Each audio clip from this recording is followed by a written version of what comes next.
Bonsoir Jacques. Oui. Premier sujet, l'erreur. À quoi ça sert l'erreur? Est-ce que c'est bien qu'il y ait des erreurs? Moi je dis que des fois c'est bien, ça permet de corriger les erreurs. Ah, explique-moi. Une personne fait une erreur, il peut se rattraper. Oui. Alors un motif d'une erreur, par exemple un conducteur, il conduit une voiture, il a pris un sens interdit d'une route, il ne devait pas le faire. Oui. Il l'a pris, il a été verbalisé. Maintenant s'il recommence, il sait que ça sera... Oui. Voilà, donc il va rectifier. Oui, ça par exemple. Ça comme ça. Mais est-ce que c'est une bonne chose en elle-même que l'on commette des erreurs et qu'on se tienne à ces erreurs? Par exemple, prenons, je ne vais pas te mettre trop sur la voie parce que c'est amusant, mais moi je ne pose pas la question de savoir si c'est bien de prendre conscience de ses erreurs. Je pose la question de savoir si ça peut servir de faire des erreurs. Est-ce que ça peut avoir un effet positif en dehors de ce que tu viens de dire? Oui, oui. Ben, ça peut avoir un aspect positif, bien sûr. Explique-moi. Non, parce que une personne qui ne ferait pas d'erreur, il serait toujours soi-disant dans la perfection. Un jour, il peut se retrouver dans l'erreur. Oui. Voilà. Et qui peut... À partir de quel moment peut-on parler d'erreur?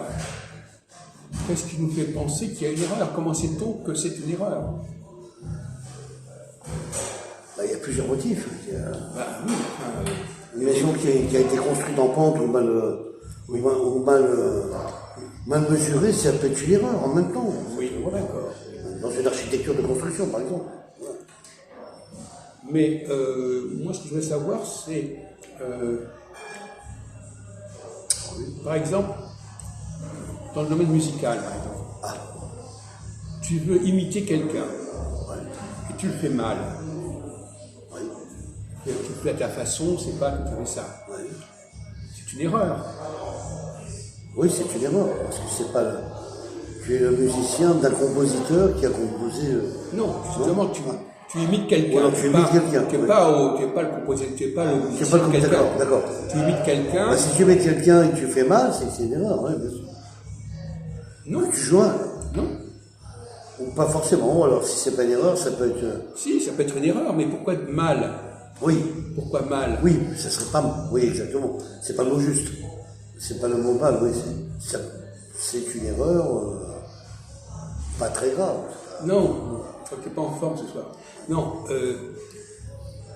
tu peux faire quelque chose d'original. Après, oui, bien sûr. Non, mais ton erreur t'amène à quelque chose de différent. Ça peut amener une composition musicale. C'est ce que je voulais te faire dire, mais tu ne l'as pas dit. Oui. Et effectivement, en sortant un petit peu de ce qui se passe, tu peux créer quelque chose de nouveau. C'est ça. Donc c'est une erreur. C'est une erreur sans être une erreur. Une erreur créatrice. C'est ça.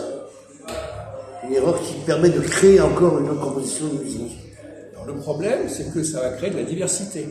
Bien sûr. Si à partir d'un même schéma, les gens comprennent chacun à leur façon, on va vers quelque chose de très...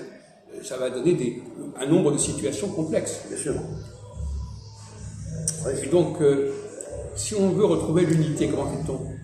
Mettons par exemple que les gens disent des choses très différentes, à partir ils parlent de la même chose, mais de façon très différente. Oui. Comment fait-on pour qu'ils arrivent à parler la même chose de la même manière? On peut essayer de s'écouter les uns les autres après, mais ça serait que de répéter ce que disent les autres. C'est pas... Non.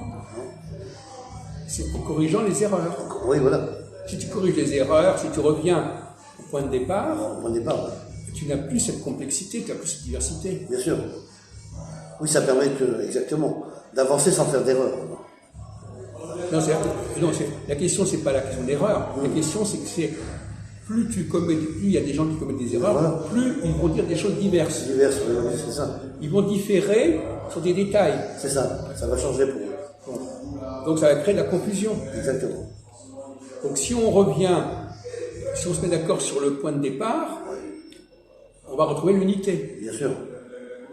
Exact.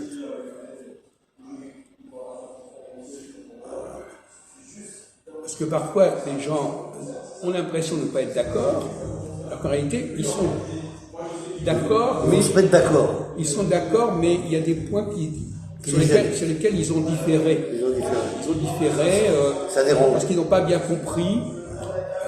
Et donc, finalement, ils n'ont pas bien compris. Chacun a compris à sa façon. Et donc, ça crée de la diversité là où on aurait pu avoir de l'unité. Bien sûr. On va changer de sujet.